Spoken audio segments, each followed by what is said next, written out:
Hello, everybody. Thanks for joining us today for our personal growth and intimate relationships online discussion.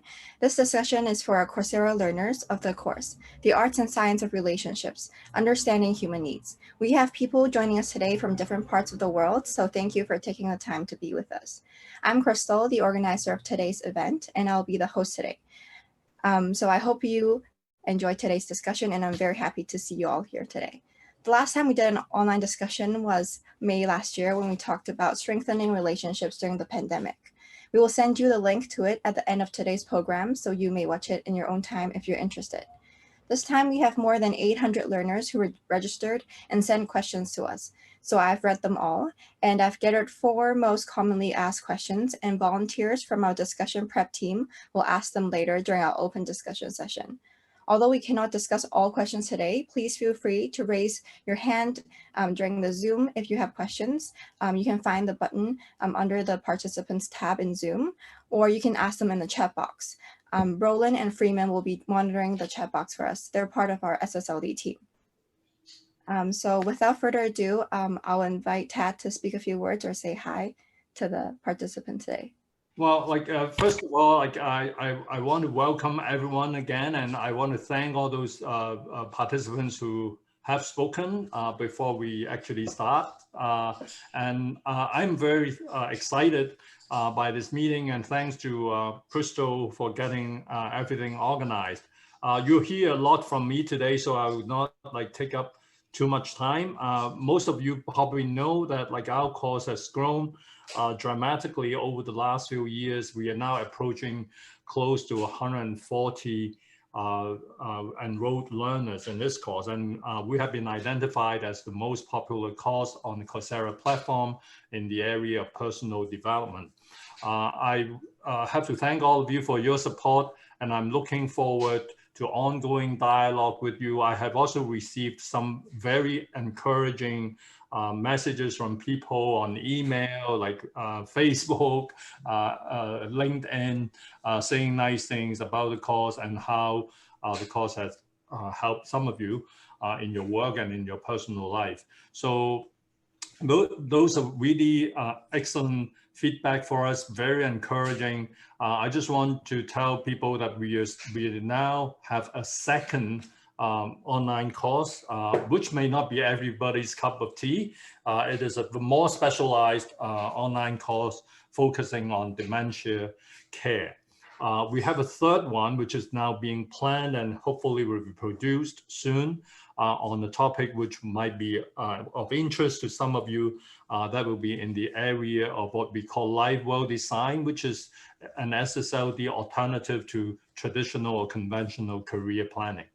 So I think I will have a lot of opportunity to talk to you more about my experience and stuff. So maybe I should just stop here, and thank you, Crystal, for hosting this. No problem, my pleasure. So joining us today are also some participants from all around the world. And we already did a first round of introductions, but these 4 members are part of our prep team. And Hirsch, Gottfried, Sanita, Shova, they'll be asking the 4 questions during open discussion. And I would also want to invite them to say hi.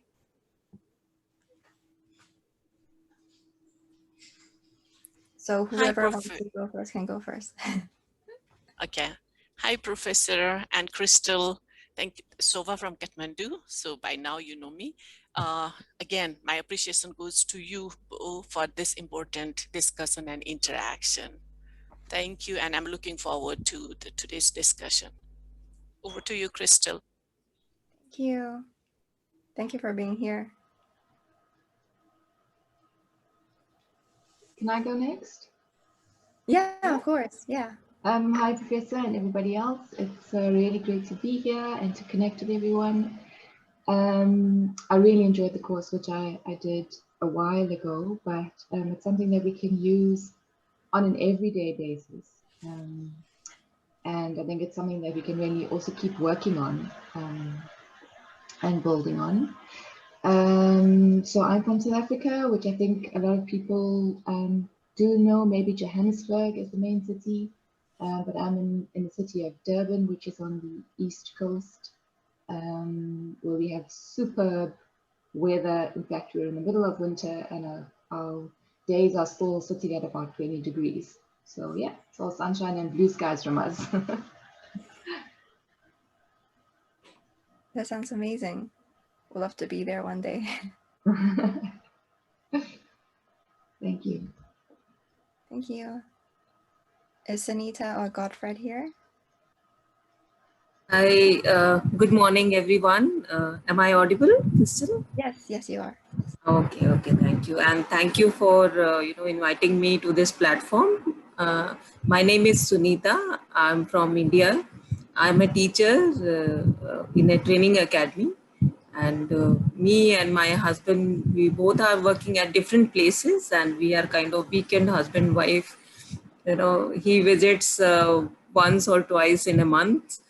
And I have a daughter and she lives with me. So I'm eagerly waiting for the discussion. Thank you so much. Thank you.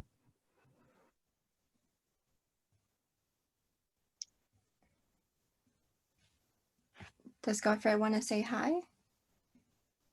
Yeah, hello. Hello, hi. Yeah, good morning.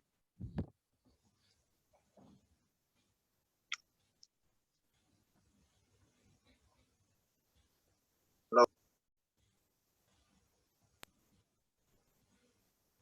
Hello. Hi. Yeah, good morning. Good morning. Okay. Is there there might be some... Yeah, I'm Godfred from Ghana. Hi, welcome. Thank you. Thank you. And I really appreciate whatever you guys are doing in this course, and it's really helping me a very lot.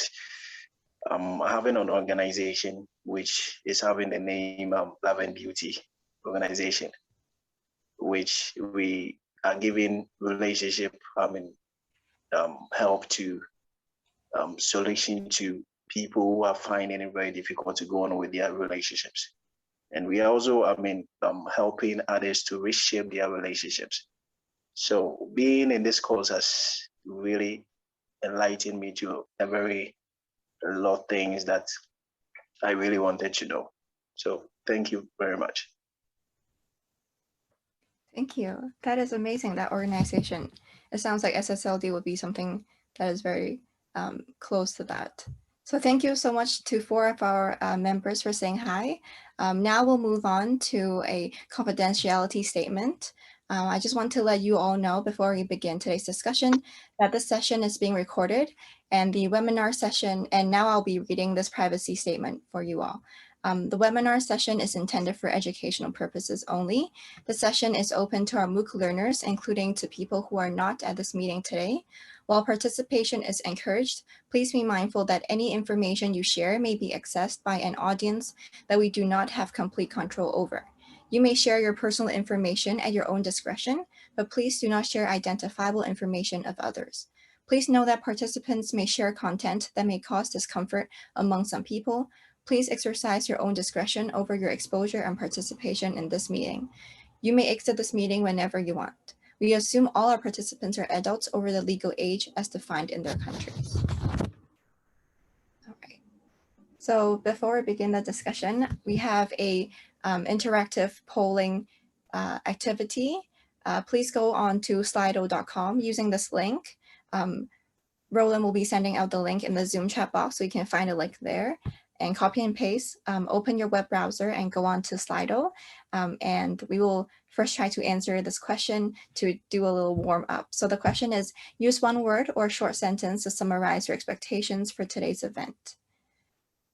So if you can go on to the Slido with this link, use this link that is shown here in yellow, and you'll find the question.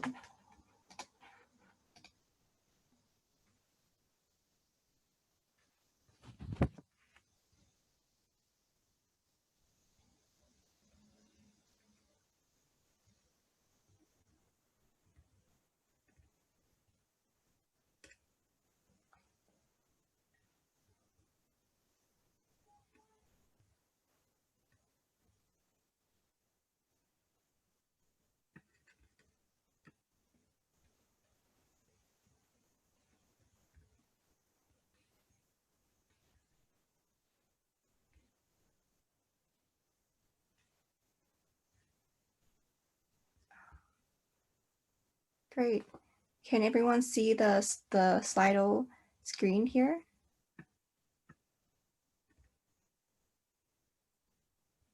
So these are your responses. Yeah, there are many expectations coming in. People are excited, people are hopeful, people want to learn from each other, people want to learn about understanding self and others. So those are great responses. And we hope to touch on those topics today with you. Yeah. Okay. Yeah, we have more responses coming in.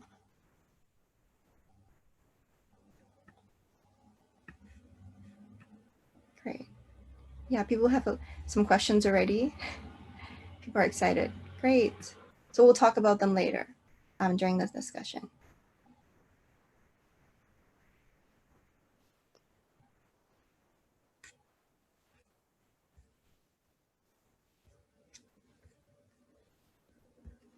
Thank you for responses. Now we also have another question for you to invite you to think about today's topic a bit. To use one word or short sentence to briefly describe how you feel about personal growth in intimate relationships. Have you had positive or not so positive experiences? You can maybe use one word or short phrase to talk about your feelings about personal growth. Maybe, yeah, if you're not so positive, maybe you have felt disappointed, or if you had a really positive experience, you can say, you know, it has helped your self-development and you have learned a lot from it, you have grown from it. We just want to hear so it's the same slide. You should see the question popping up just to get you thinking about the topic a bit.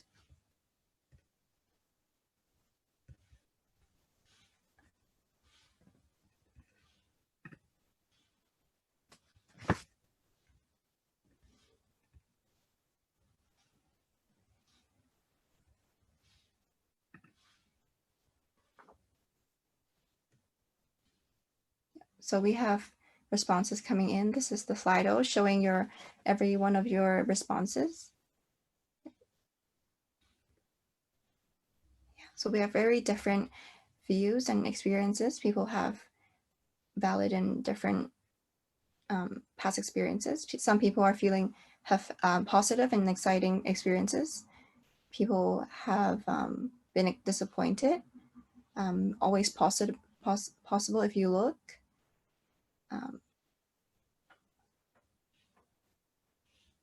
Yeah. Growth comes with pains, higher expectations, constantly learning. It's an ongoing learning process. Very important. Yes, I agree. Belongingness, difficult to achieve without alienating partner. Yeah. So those are all very good questions and problems. And it's great to hear that some of us have very positive experiences too. So yeah, I'm eager to hear about you guys discuss about your experiences, or ask questions too. And we also have a optional 20 minutes breakout room discussion after today's program at the end, around 10:30. So yes, after today 1.5 hours program, we will have a optional discussion session. So please feel free to discuss your questions with one another then. So now I'll return to the PowerPoint. So this is our agenda today. We'll first go through an introduction, which we already have done. And thank you for our participants for saying hi and introducing themselves. And then Professor Zhang will have a presentation on today's topic. And then we'll go on for an open discussion with our 4 prep team members. And then we'll have a respond to issues raised and a Q&A open session. During that time, we will be addressing questions such as religion and spirituality, how to manage problems, and relationships in the post-pandemic era. Those are also questions that a lot of other learners that have raised. So we'll be talking about those things. And now I'll pass the time to Tat.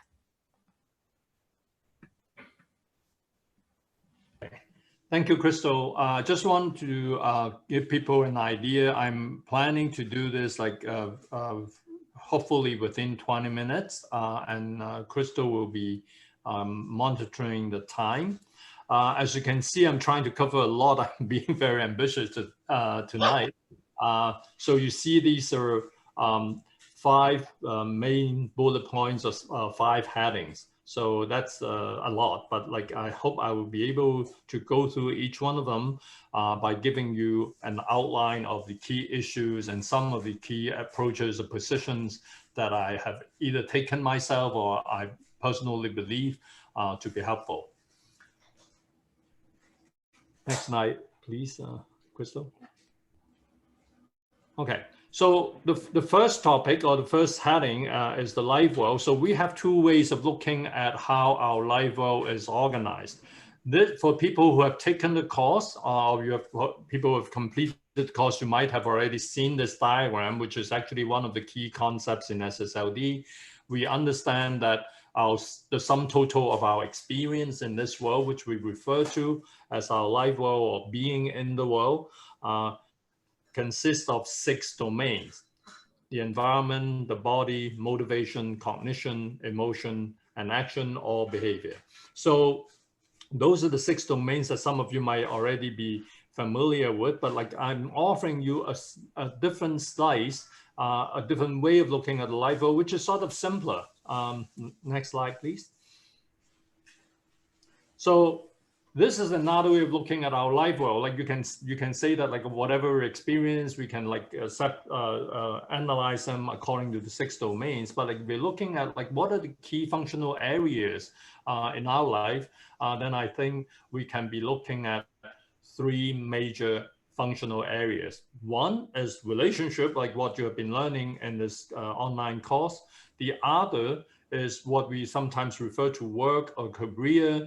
We also use the concept of occupation, basically what occupies you.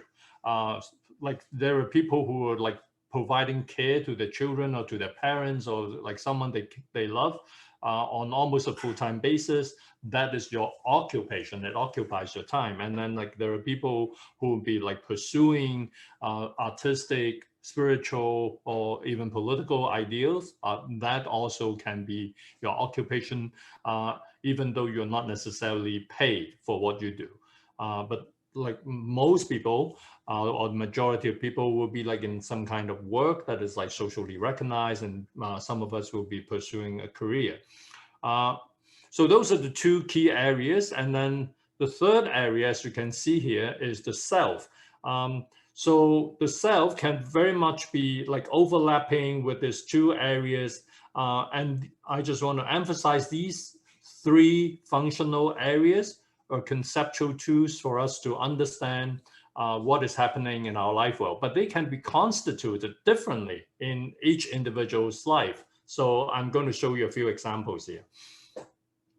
So if you look at this diagram, it represents someone whose major energy is like put into his or her occupation and work and career. And then the other thing that we can see is like most of this person's relationships are also within the work area, meaning that this person probably has very little significant relationship outside of the workplace. And then this person's self is also largely immersed into work. So this we may be thinking of a person whose major identity is provided by his or her profession or occupation, and this person has very little personal life outside of the work area. So you can imagine that, you know, like someone who we typically call in a workaholic would have like a diagram like this. So this one is different, right? So this is a person who is like not very involved or engaged in his or her work. And relationships are important to this person. And this person immersed himself or herself more into the realm of relationships, again, not leaving a lot of space for oneself. So relationship is the central piece. So we can be thinking of someone who is like parenting, or someone who is like devoting most of his or her time taking care of another person, or someone who is like madly in love, and all the other stuff are sort of like secondary to this primary focus. So here, this is like another diagram. This is like someone who has a very clear sense of like himself or herself, and like relationships and occupational work or career were just like other aspects of this person's self-expression or self-actualization. And the self is right at the center of this person's life world. And this is a kind of individual that would believe, usually who has like a certain sense of control and mastery over his or her life, and like relationships are well managed and doing reasonably well in terms of work and career, but the self is like constantly being rewarded and is like probably growing and developing. So this is like another possible diagram of a person's life world. So I think like, Crystal, are you going to take over and help people go through the life world design exercise? Yeah, thank you for that great going through of the life world design. I think it's very important to each and one of us. Now we'll have a little exercise to map out your own configuration of your life world. Freeman will be sending the editable PowerPoint in the chat box. You can find a PowerPoint document that you can download and open, and try to do this on your own. Try configuring your own map of life world. You can take a screenshot after you have done the little exercise if you like, and you can feel free to share it to the chat box to the others and only if you're comfortable sharing. So try and do it on your own. It's a very helpful and useful exercise for me personally, and hope you find it helpful too. Yeah. Can people find it in the chat box?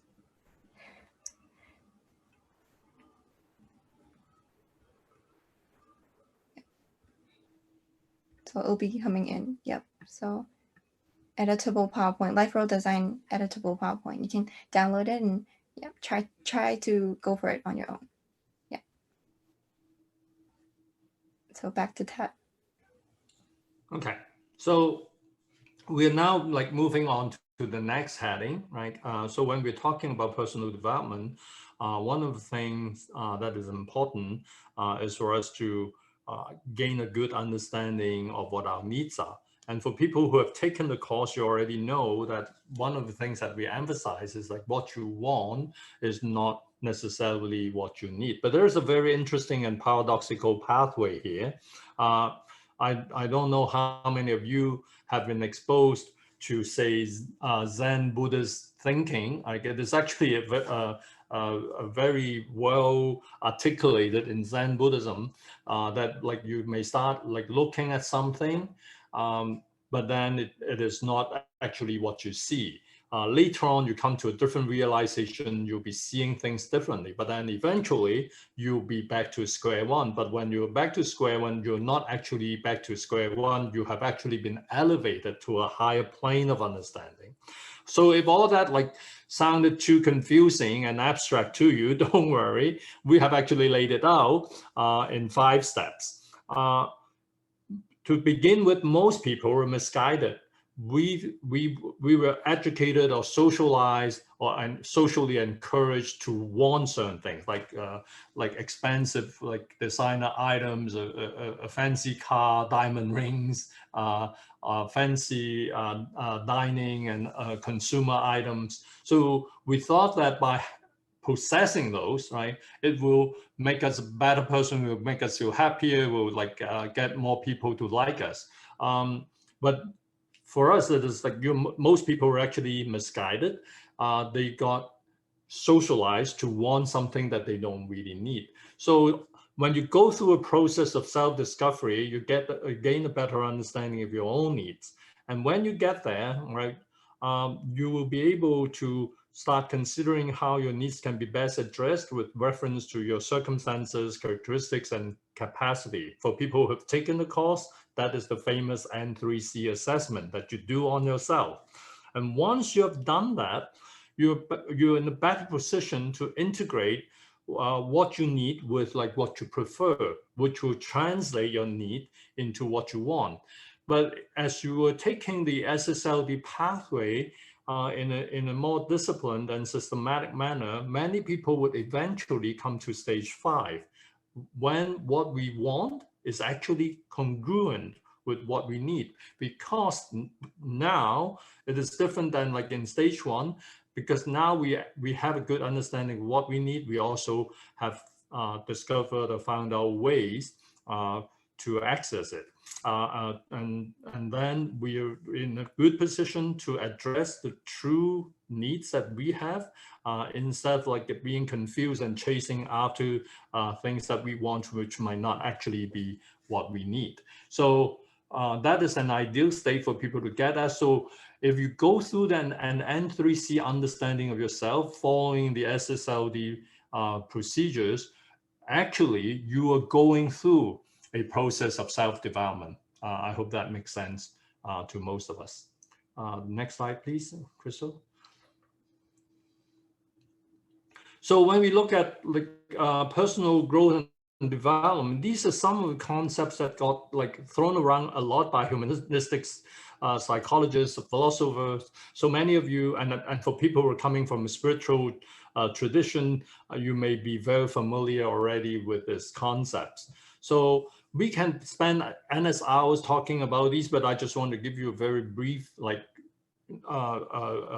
outline of how we look at those from an SSLD perspective. So being and becoming, they're sort of like intricately related to each other. In a way, our being is not fixed. Like, so remember like how we were like as babies, there is not a fixed identity or a fixed personality. We may be like predisposed to be like more extroverted or introverted, but it is through our interaction with the world that we become who we are, right? So when we talk about our being, which is actually a product of our relating with people. So relationships, right, contributes to making who we are. So the construction, the creation of the building of the self, right, who we have become is a result of interaction with other people, is a result of relationship. And when we say that like we are realizing ourselves, like very often we are not talking about an abstract self that exists somewhere and then like we're just lucky we discover the self and let the self be realized. Actually, any act of self-realization takes place within a relational context. So and that can be like in an intimate relationship, it can be like in a relationship with a community, it can be like in a relationship with an idea, or even with a social institution. So the self that got realized is not a consistent, singular, homogeneous entity. We actually will find ourselves realizing different aspects of ourselves in different relational contexts. So if you're taking care of, say, for example, an aging parent, or you are taking care of a young child, or you're supporting one of your siblings who has developmental challenges or going through some tough transition in life, aspects of you got realized. And if you say volunteering and doing some exciting work in international development, providing humanitarian aid to people in another country, again, another part of you is being realized. If you're taking a course like this one that you're taking, again, you're realizing certain aspects of yourself. So what we're actually looking at now is that when we're talking about personal growth and development, we're looking at different aspects or different potentials that we have as human beings and seeing them being actualized.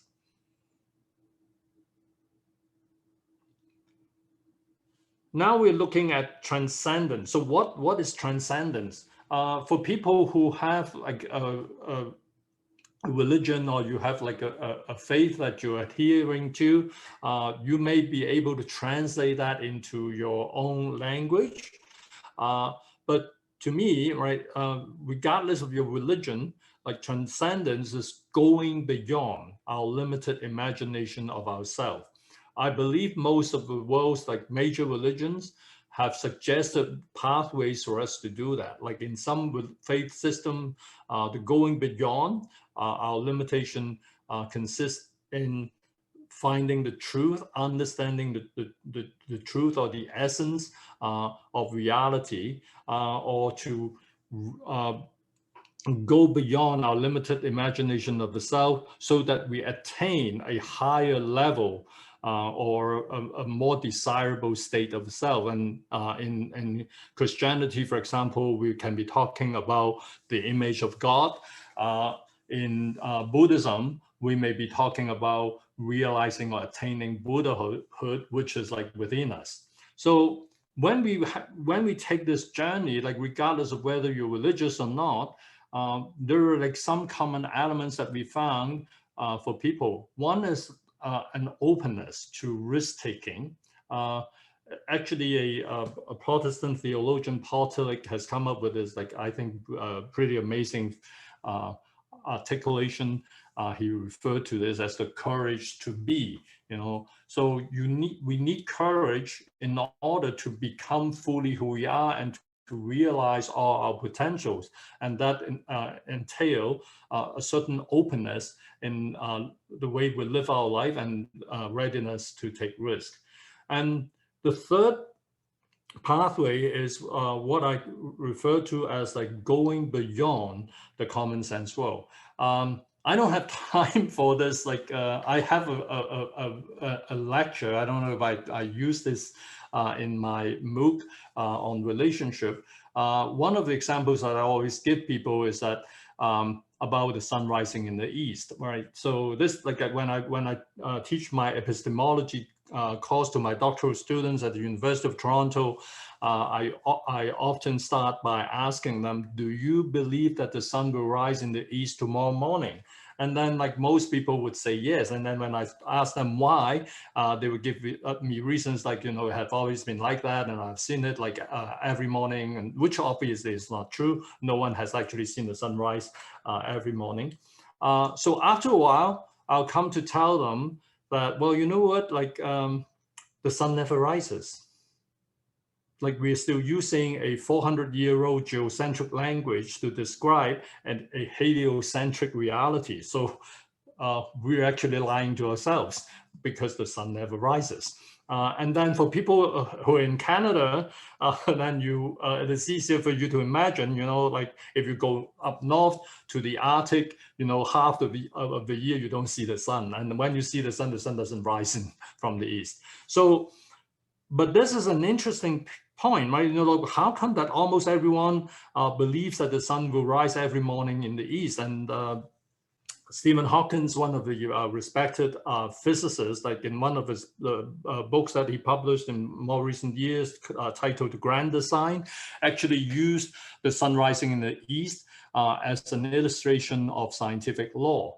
And I found it to be like quite disturbing, like for a prominent physicist to be using such an example.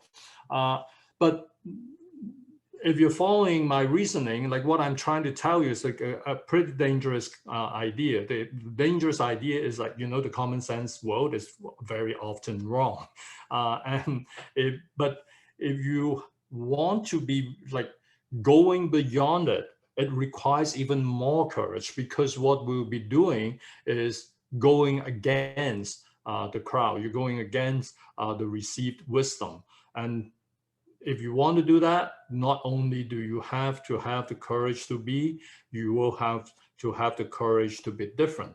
And to a lot of people, not being able to fully develop and evolve as a person is because we do not have the courage to be different. We do not want to offend people. We want to like conform and go along with the crowd. We do not want to draw like special attention to ourselves. We're afraid of telling people what we really believe, who we really are, and therefore, like we cannot even be totally honest and authentic with ourselves.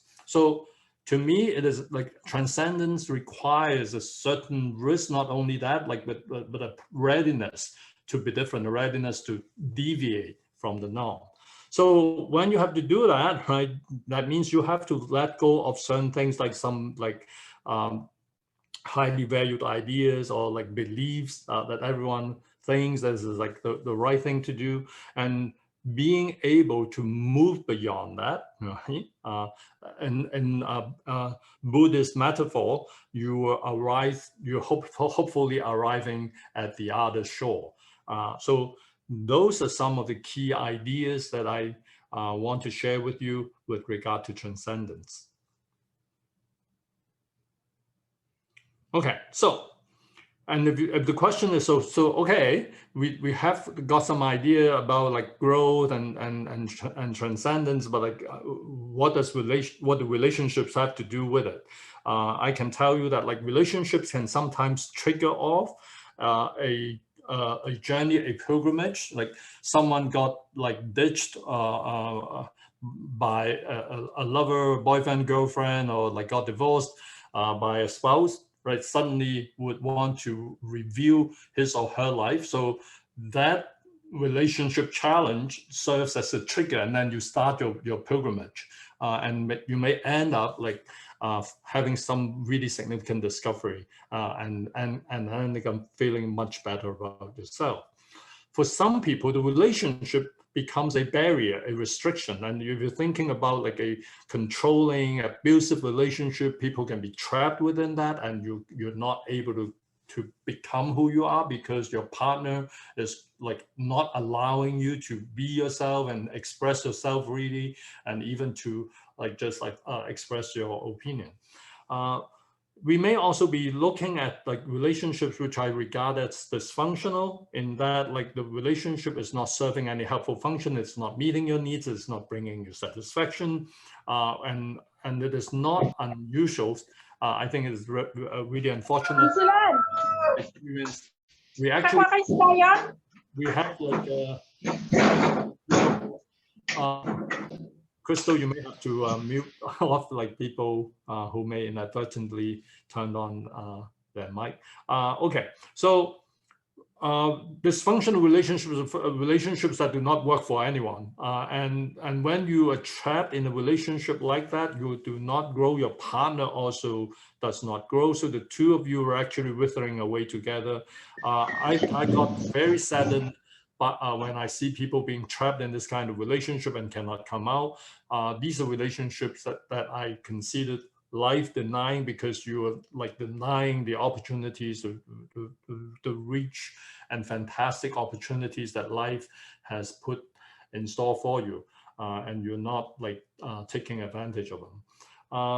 And then we also have relationships that I see as like containing and supportive. These are relationships that do not necessarily cause or facilitate growth, but like you feel safe and supported and accepted in those relationships. And potential to, if your relationship is secure and supportive, you have a very good chance of like moving towards growth, right? So I do not want to like underestimate or devalue relationships that are supportive and containing.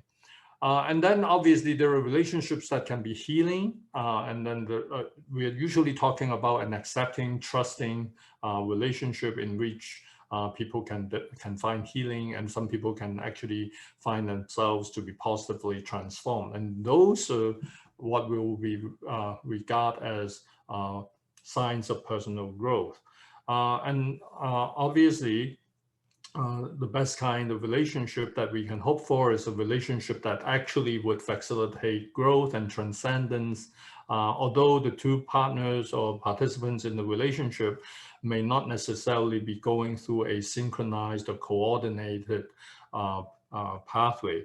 And I have also seen people in like very positive, good relationships and both partners have grown, but they may not be growing together, but they are growing apart. But in those cases, what I will see is that both partners actually got to a better place. They feel better about themselves. They even feel better about the other person. It's just that at that point that they find out, okay, like maybe it is not the best idea for the two of us to be living life together. But they might have like developed a strong sense of appreciation for each other. And to me, that is not a bad thing, right? So that growing apart can be a very positive thing.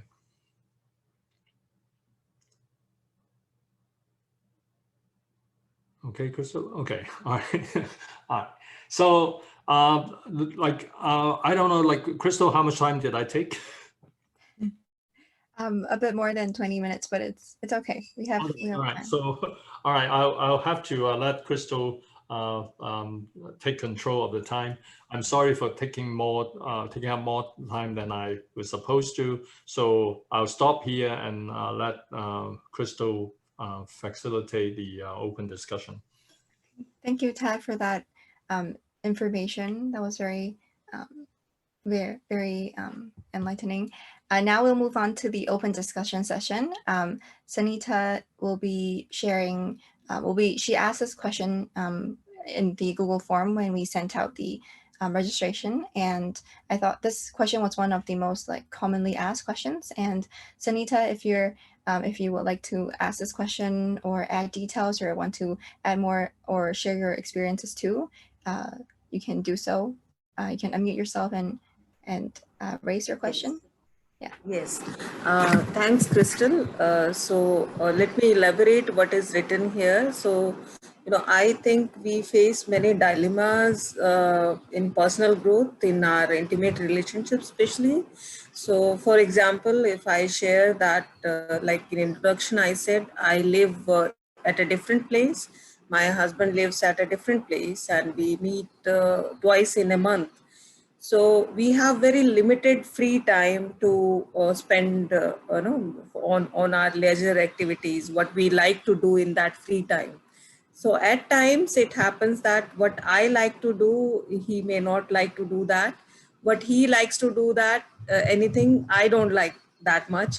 But I try to force myself, I go along with his choice, but then it takes away some energy from me, and it becomes a, then my mood will not be that, good, and it will become a cycle that even if I'm participating in the activity that he likes, but I'm not, enjoying that, and that kinds of transmits to him in terms of my energy level, and that the end outcome is not that good. So the sacrifice I make is not that good. So it's a kind of dilemma, how to handle this. Thank you. Thank you, Sunita. This is like, first of all, I really want to thank you for sharing your experience. And what you're telling us is like a kind of very positive attitude that people often bring to a relationship that they value. So what you're telling us is that, well, you have limited time to spend with your husband, and since you have limited time, you want it to work for both of you, but you're more prepared to sort of sometimes put aside your own interests and your own needs to make sure that your husband would be pleased. And I just want to point out that although this is like really nice of you to do that and allow yourself to sort of make certain concessions or even sacrifices to make the relationship work, I just want to point out a couple of things here. One, it is not going to be sustainable. You cannot just keep on, putting down your own needs and address the needs of the other person. Although the intention is good, is actually admirable. What I would say is that if you take what you have learned from this MOOC, one of the things that we encourage is for the two partners to develop a mutual appreciation of each other's N3C and an open discussion or negotiation of what might be best for the two of you is important. I think an open communication would probably be your best bet, and challenging yourselves to be like more creative, to come up with things that you would both enjoy doing. There are multiple ways to do this. Like, first of all, some couples may find that, well, you know what, there is not that many things that both of us may enjoy doing. There are things that he enjoy more, and there are things that I enjoy more. That is not necessarily a problem. If you find things that you can both enjoy, wonderful. If not, you can also be taking turns. You can say, you know, this time, right, we'll do the thing that you prefer. Next time, maybe you do the thing that I prefer, or you try to weave in 2 or 3 activities in each meeting, so that like some of your needs are met. For that interaction pattern to be sustainable, it has to be something that you enjoy. It has to be something that you look forward to. If every time you're just going there, accommodating the need of another person, it is not necessarily the best arrangement. The other thing is, like, we should have sufficient respect for the other person to think that he would also value me and love me enough to make concessions or make an effort to try to understand my needs, so that when we're together, I have to trust him enough that he will actually be prepared and willing to also make me happy. So I think that is sort of like negotiating and communicating in good faith might be one of the best way to go about it. Thank you, Professor. Great, now we'll move on to another question. This is a question from Gottfried. Gottfried asked, what are some ways that one can grow in an intimate relationship? So Gottfried, if you want to add more information, you may. If you don't, does Gottfried have information to add or anything else to add to this question? That's what I want to ask for now. Thank you. Thank you. Okay, so I will respond to this quickly. I think in the slide that I shared with everybody, I already talked about some of the possible pathways, right? And I think a few important things that I want people to pay attention to, obviously, is to discover your needs and find creative ways to address your needs. And very often, especially if you can find creative ways that will address both your needs and the needs of your partner, right? That will be the best. And in the ideal situation, you will have like 2 partners supporting and encouraging each other to learn and grow and develop. That, of course, we know like doesn't happen on a regular basis. And more often, we'll be finding ways in which we have to like design a certain level of togetherness, and then we also should allow each of us the space to do our own thing and grow and develop. That is also something that I hope will be relevant to Sunita as well, like given her circumstances that she described to us. The other piece, right, other than needs, is to discover our potentials. And the most beautiful thing is like if we can always pay attention to what potentials our partner may have and help to support and encourage him or her to develop his or her potential, that I think would be the most beautiful thing.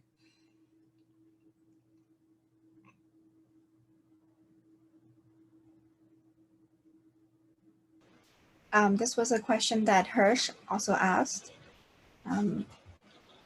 Hirsch, if you want to ask this question.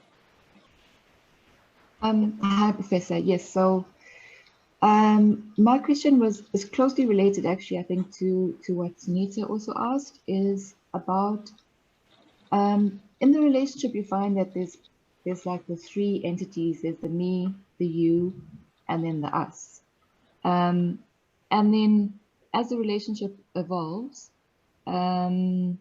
most often than not, one of the entities becomes like more dominant than the others, and you feel that you can be sucked into the relationship. You start to lose, I think, a bit of your individuality.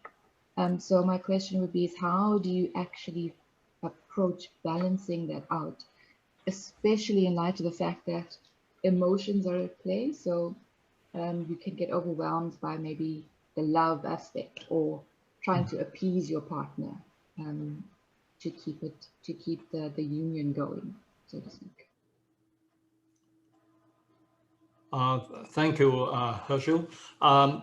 Well, you know, like I want to start by giving you an idea what the ideal state may look like, and this is like taken from Romeo and Juliet. You do not have to be familiar with like Shakespeare. This is like sort of the part of the dialogue between Romeo and Juliet when they first actually, well, like it was after the party. I think it was this like well-known balcony scene in which Juliet said this to Romeo. She said, like, my bounty is boundless as the sea. My love is deep. The more I give to you, the more I have, for both are infinite.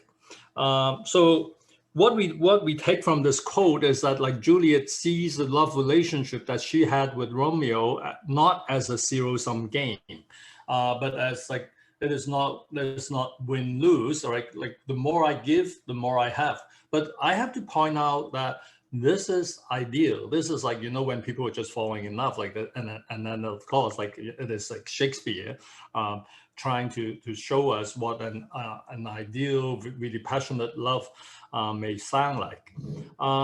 In real life, like, we're less lucky, and I want to thank you, Herschel, for raising this point, which is very important. And I think it is relevant to Sunita's earlier question as well. That is the idea of domination and power.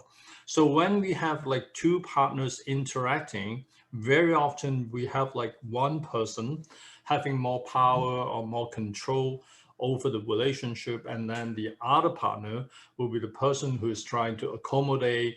And what it tells us, this is important for us to understand that how can this kind of relationship happen, and how can it be sustained? So obviously there are structural factors like, you know, sexism, patriarchism, which in a lot of societies, in a lot of communities and cultures would be favoring men in a heterosexual relationship. And then like even in same-sex relationships, sometimes we will have like social or socially constructed factors like, you know, age, socioeconomic status, or like physical appearance or attractiveness playing a role in the power dynamics of the relationship. When we look at power in the relationship, the SSLD key, right, is to add another layer. When you see power, right, what does SSLD do to help us understand the power dynamics better? Well, usually what it is that when one partner is more dependent on the other partner for addressing his or her needs, that partner will have less power in the relationship, right? I'm saying this again. When you're more dependent on your partner, right, for addressing your needs, then you will have less power when you're interacting with your partner.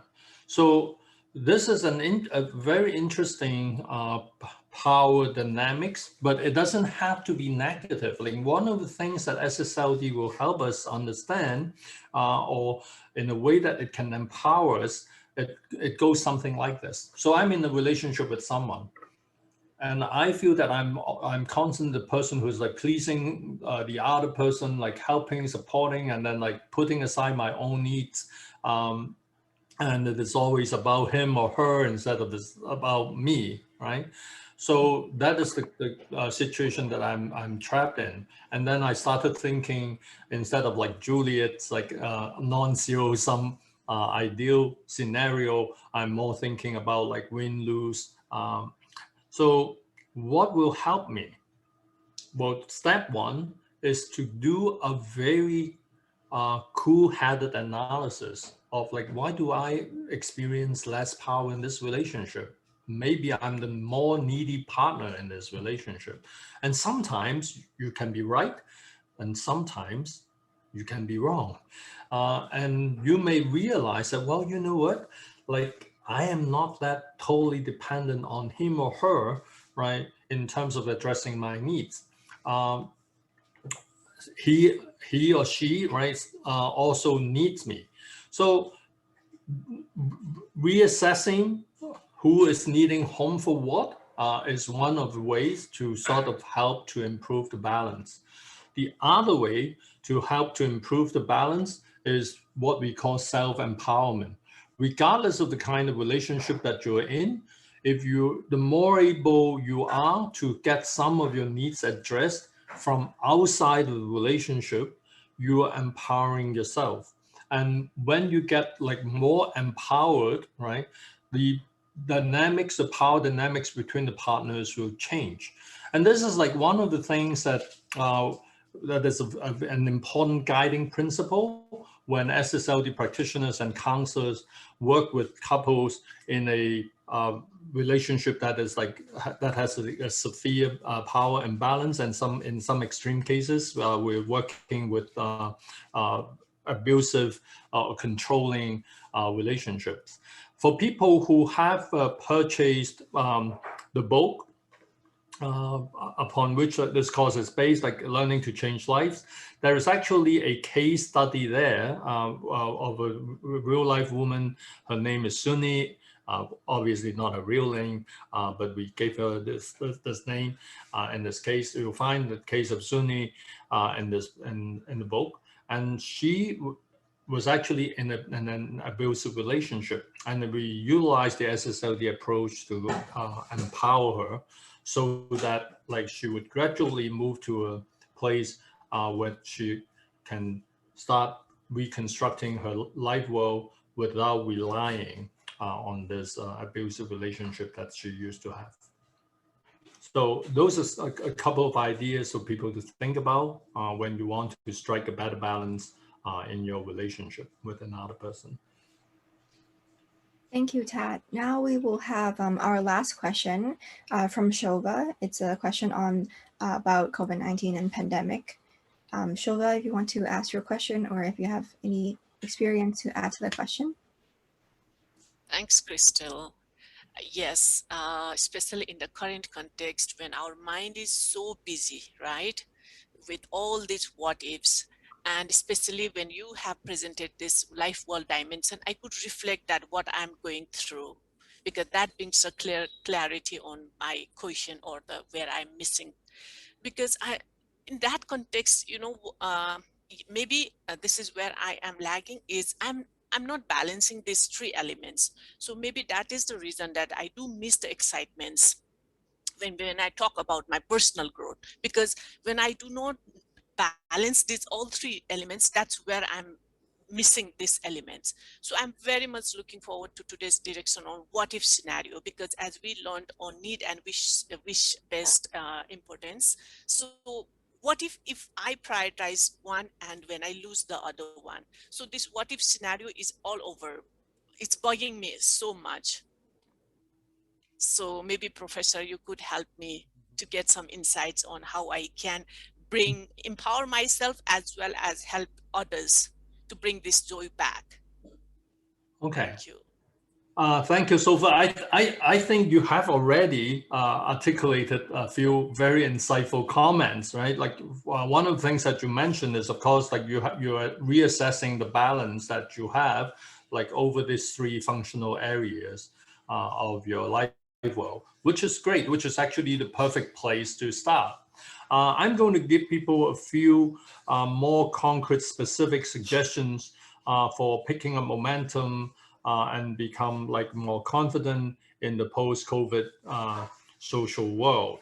I just want to share with people that, like, this evening in Toronto, this morning, what I did was I was presenting at the American Psychological Association's symposium, focusing on how do we help mental health professionals deal with the challenges through online supervision during the COVID period. And one of the things that we notice is that, like, COVID has multiple impacts on people's lives, and one of them is actually like not allowing us to have like sufficient stimulation and activity for our body and for our brain. And we see a lot of unfortunate developments during COVID, like people developing like depression. We see that there's a lot of mental health challenges, like people with like disturbed sleep patterns, and people who have been like isolated for too long have like lost the either the drive, and some people might become even like clumsy when they come back to a sort of like in-person interaction with people.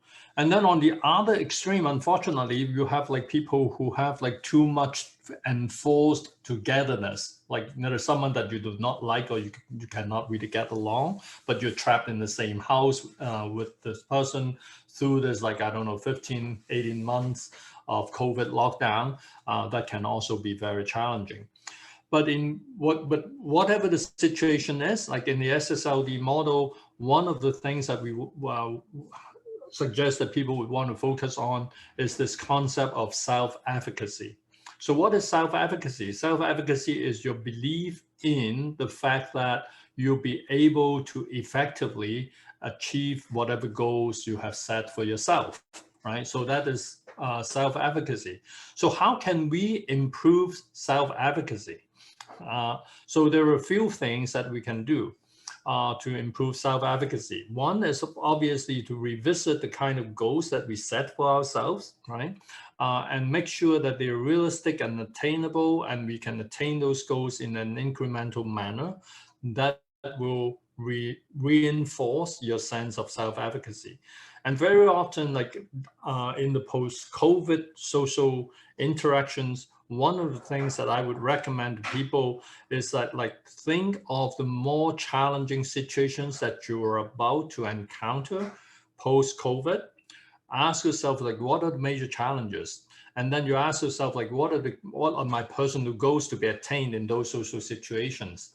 And then you ask yourself, so what am I missing? Like, what am I missing in terms of skills?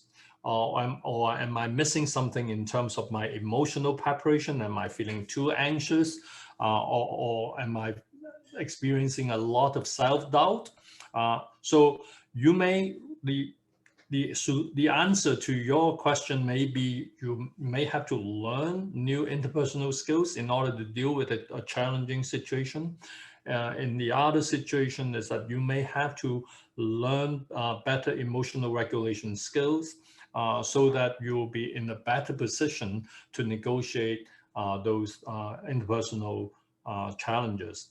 I know this is like going to be maybe not specific and concrete enough for a lot of people. I want to do a little bit of like commercial here.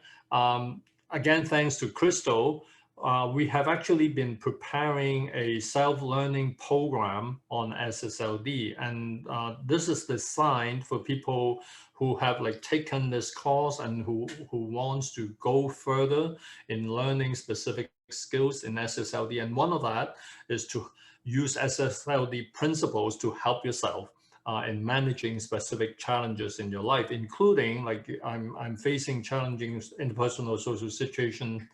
How can I perform better? That will then contribute to an improved sense of self-efficacy. So for people who are interested, like by the end of this session, Crystal will be able to provide you with some information so that you can access that self-learning program. And I just want to say this, like, because we are just in the process of producing the self-learning program, it is not totally complete yet. I think it is like 80% done. So if you get started, like by the time you get to, I don't know, like session 10 or 12, we probably will have like get the whole program produced and uploaded. Yeah, that's correct. We have the SSLD self-learning program on TED's YouTube channel, and I'll talk about that later and provide you the link to that too at the end of today's discussion. Thank you. Thank you, Tad, for those insightful answers, and thank you to 4 of our volunteers, Gottfried, Shova, Sunita, and Herschel, for the questions and your stories. Now we will have a response to issues raised. To a discussion session. Also, Tad will be addressing those other questions that other learners also had. Yes, and if you want to ask your questions, you can also type them out in the chat box. Okay, so thank you, Crystal, for coordinating this, and I want to thank whoever gave us this question. From what I gathered, there are more than one learner who has given this question, right? So I just want to say this, like religion, spirituality, and ideological differences in relationships and family can be a very touchy thing, right? So there are certain things that, like, you know, in Western societies, like people generally believe that you should avoid certain topics in social situations, like including religion, politics, and sex. So what I think is important is that, like, you know, when these differences and that you have to negotiate in relationships and within the family, we have to understand that one, like arguing and trying to convince the other person through like debate and reasoning usually does not work. It will like lead to arguments and conflict. What is more helpful generally is to first understand what this particular religion or spiritual affiliation or spiritual orientation or this like political ideology, what does it mean to the person? And if we have like a good assessment using again the SSLD model of the N3C, then we may be able to see that, oh, this ideology or this faith or this religion actually is addressing some of the needs of this individual. Let me give you an example. Like you may have like a young person who has very strong nationalistic sentiments, for instance, which is like a strong political ideology. And obviously, if you get into a political debate with this young person saying that, well, you know, like there's like no point for you to be like so hung up on your national identity, and that like your country is not perfect, and every country, actually every people has their own strengths and weaknesses and all that. It usually won't work. And if you understand though, right, that if you say, for example, you're talking to someone who has a very strong need for self-esteem, and there's nothing much going on in this person's life that can actually give this person a good reason to feel good about himself or herself, right? Then adhering to some of these like ideologies, and that will give that person a sense of like identity and maybe also a sense of superiority over others, is something that is very important for this person. And if you understand that, then you are not going to be arguing with this person, but instead you're trying to help this person to expand the range of options that he or she has, so that he or she can have like more strategies for addressing esteem needs.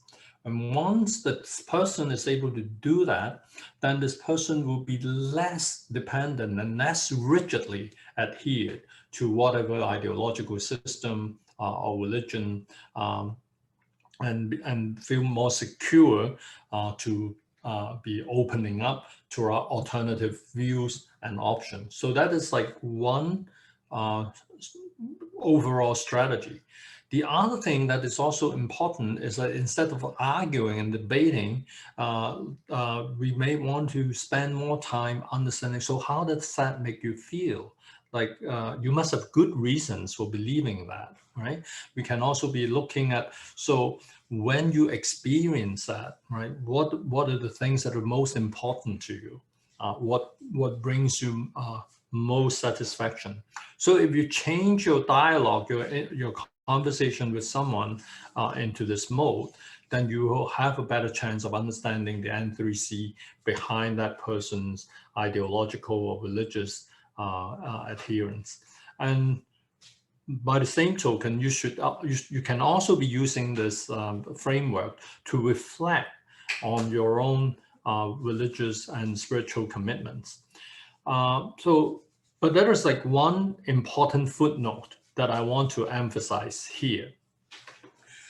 By psychologizing or using a psychological perspective to look at any religious or like political ideological system has no logical implication on the validity of that system. So I'm just like, it's like I can explain why you're more attracted to an iPhone versus an Android phone. I can explain it in terms of your needs and your N3C, but this analysis has zero bearing on the quality of the phone that you're using. So because sometimes people feel offended, like when you say, well, this is my religion, this is sacred, and then you're trying to explain why I'm adhering to this religion from a psychological perspective. Are you being disrespectful? No, like I'm just trying to point out, like this is why you get attracted, and this is like what this thing means to you. This analysis has zero implication on how valid that political or that religious system is. Okay, so Crystal, do I just go on to the second? You can. Natalie has a question if she wants to ask it now, if you're comfortable in doing so. Okay, well, why don't we take Natalie's question? Okay. Thank you, Crystal. I didn't even know that I could have the chance to do this, and thank you for the time. The idea, it's very funny because I've discovered for the last 2 years that I have ADHD, but because my IQ is very high and I always been English is my 4th language. I have 3 degrees, and French is my 5th language, and my husband like sees me like this superwoman, like a Marvel character. And when I'm talking with my coach, she told me that Dawn Marvasti, she is a coach that she studied with you, and she told me to come to you. She said, you have to go and you study with them, you do this program. So I came to you. And at the same time, I'm studying now at Harvard, so I'm doing double major. So I told my husband, like, I want to do this check out if I have ADHD, but he's like, I'm not gonna say he's the Prince Charming, but for me, he is my Prince Charming. And that's another story. When I send you the book, you will understand more, you and Crystal. But the thing is that my approach to him when I was trying to explain that it's not a disease, it's not an illness, it's something that, because me, I organize everything and I get everything I want, and I got award in my 4th language, 2 awards international. He's like, because you are so ambitious, you get everything you want. I said, no, not because, look at you. I said, the thing is that he's not arguing, like he's seeing me like a super Marvel character, and I know that it's ADHD. And because I'm like over 40, my coach said, probably just go and see a specialist. So in the end, he said, okay, you just go and do what your coach said, or you can go with what I say, but I don't see that you have anything like ADHD or whatever. It's your ambitions, because you want everything, and everything you want, you get it. So I'm like, okay, am I safe? I know that neither the professor nor Crystal are prophets here, and all my friends and everybody with whom I'm sharing, because I choose always bravery and to confront my own demons. I don't hide behind my masks. So I was just wondering, is it safe, just am I on the safe shore to continue and do see a specialist? Because my coach said, just go and try, because everything you have, because your IQ is so high. I graduated college when I was like 17. So she's like, your IQ is high, but when you get older and you're studying more and more and more degrees, it's like shows, because you're tired. Because I want to do this, I want to do this, I'm always hyper. And he's like, oh, because you're hyper, you want everything. No, I have ADHD. So do you think that I have done enough, or am I on the safe shore? I'm sharing this with all of you because I think that when we hide behind our masks, it's just, we are just lying to ourselves. I want your advice, please. And because it's a very serious matter for me, and because my coach said that once I can get a pill, or the ADHD is professionally like done by a specialist, then I will be more comfortable doing double major at University of Toronto and Harvard at the same time as I'm doing and writing my second book. So what is your advice? Thank you so much, Crystal, for this chance, and Professor and everybody. Sorry, I'm done. Okay, so Natalie, thank you for your sharing and the question. I'm not sure I can give you like a fully satisfactory answer, but I have a few points that I think that you might want to consider. One is that, like, you probably know, like, and if you just go online and look up ADHD, you understand that like the diagnosis itself is pretty contingent, and it has been like contested. To me, what is important is like not just having a diagnosis. I have no problem with like people consulting a specialist to get a good assessment so that you learn more about what exactly does ADHD mean. It is not just a label, but what is more important is like how you process information, how you retain information, how this condition, you call it ADHD or whatnot, is affecting your life, because the same condition is experienced differently by different people, and it has like a different impact on different people's lives. So one of the things is to look at like how this condition is affecting your life, and back to the same principles that we've always been talking about in the course and in today's discussion. When you're talking about your relationship with someone, the key idea there is like, how can the two of us develop or cultivate a relationship that can effectively meet our respective needs? So step one, again, is like for you to understand what are your needs. Like obviously you're doing good in a lot of areas in your life, and many of your needs are being met. So the focus that I recommend would be like, are there still unmet needs in my life? And then the other thing is like, what about my partner? Like, does he have like unmet needs in his life?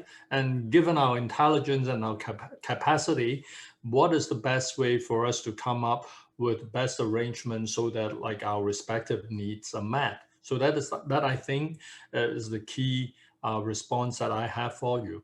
And ADHD, high intelligence, those are like part of your characteristics. So if you do your N3C assessment, right, again, like it is important to recognize those, like those are my characteristics, but the other components of your life, your needs, your circumstances, and your capacity, like, you know, high intelligence is capacity, can be like meaningfully mobilized to address each other's needs more effectively.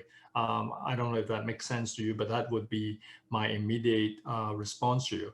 And if you're interested, like obviously we can continue this dialogue outside of this webinar.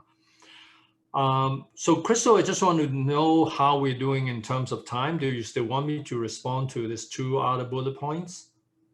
I think we have time for one more bullet point. Okay. All right. Then I'll go to the second one, because the third one we sort of addressed, like about building relationships in the post-pandemic era. I would say there are a few things. Like one is like incrementalism, like don't force yourself to go back to normal right away, take small steps and allow yourself time to make the transition. So that is a very quick response to bullet point number 3. And bullet point number 2, managing problems. I think one of the most dreadful things in human life is to see people being trapped in sterile or like dysfunctional relationships. And what I want to say that is, we almost owe it to ourselves, right, to have high quality relationships in our lives. And we should not allow ourselves to be dragged down by dysfunctional relationships. And when you know that the relationship is sterile or dysfunctional, right, I think the sooner you can make up your mind, the better, right? You can either make up your mind to try your best to see if you can improve that relationship, help and support the other partner to grow. If that turns out to be not doable and you have already tried, right, then I would say you should be preparing yourself to leave. I understand that this is very biased, right? I know in some cultures and in some faith systems, leaving a relationship is not encouraged. And in some parts of the world, it may not even be realistic to do that. And if that is not an option, right, for you or for someone you know or someone you try to help, what is the alternative? The alternative is to help the person in question, right, who is like trapped in a sterile, dysfunctional relationship, to view more options, more channels, more pathways in life for addressing his or her needs, which are not being met in the given relationship that this person is in. So that is like sort of the overall strategy that I would recommend. Okay. So thank you, Tad, and thank you for everyone for your questions. Hope you find it helpful like I did. Now we will, after our all discussions and questions, that will be the end of our discussion period. And now we have a Slido question. So go back to the same link that you used before and try to answer a feedback question. We will just want to check in with you, see how you're feeling now after today's discussion. You can use one word or a short phrase to try to describe what you're feeling. If you can see the question. Yes, it's the link that Roland has sent in the chat box. And you'll see the question there too, and try to answer it with a few words.